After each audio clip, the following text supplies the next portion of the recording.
ఈ game changer picture ఒక government ఆఫీసర్కి ఒక పొలిటీషియన్కి మధ్యలో వచ్చేది ఫ్రిక్షన్, వార్. అదే ఈ పిక్చరు.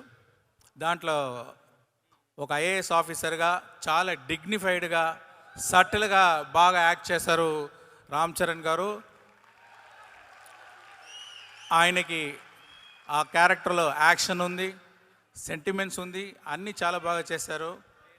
ఇంకొక గడంతో ఇంకొక లుక్ ఉంది, కాలేజ్ లుక్.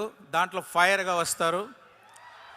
వెరీ వెరీ ఇంపార్టెంట్గా పంచగట్టుతో అప్పన్నా అని ఒక క్యారెక్టర్ చేశారు.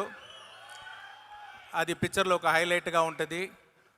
దాంట్లో అంత చాలా బాగా యాక్ట్ చేస్తారు. అది గురించే సుకుమార్ గారు మాట్లాడారు అనుకుంటున్నాను నేను. అలాంటి ఒక ఇంకా సాంగ్స్లో what a screen presence and what a dancing, no like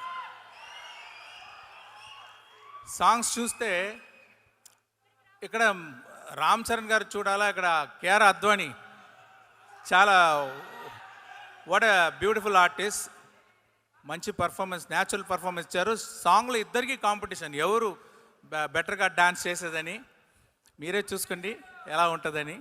ఆ గవర్నమెంట్ ఆఫీసర్తో ఫ్రిక్షన్లో ఉండేది పాలిటిషియన్ రోల్ ఎస్జే సూర్య గారు చేశారు. ఆయన అదే అరవలో చెప్తారు, నడిపు అరకండి అంటారు. తెలుగులో ఏం చెప్పాలో నాకు తెలియట్లేదు. ఆయన ఒక్కొక్క సీన్ గోల్డ్ అలాగా, ఒక్కొక్క డైలాగ్ గోల్డ్ అలాగా, ఒక్కొక్క వర్డ్ కూడా గోల్డ్ అలాగా తీసుకొని అది ఎంత బాగా చేయాలని చాలా హార్డ్ వర్క్ చేశారు. అంటే big plus point for the film S J Surya garu. ఇంకోటి చెప్తున్నాను, ఇప్పుడు ఆయనకి మీరు ఇచ్చేది రిసెప్షన్ చూసి నేను ఎడిటర్ దగ్గర ఫోన్ చేసి ఒక షాట్ని రిమూవ్ చేశాను, అది మళ్ళీ జాయిన్ చేయండి అని చెప్పాను నేను.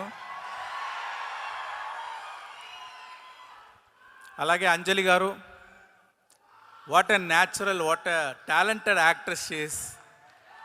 And there is a surprise and shock for you. There is a character what she did in this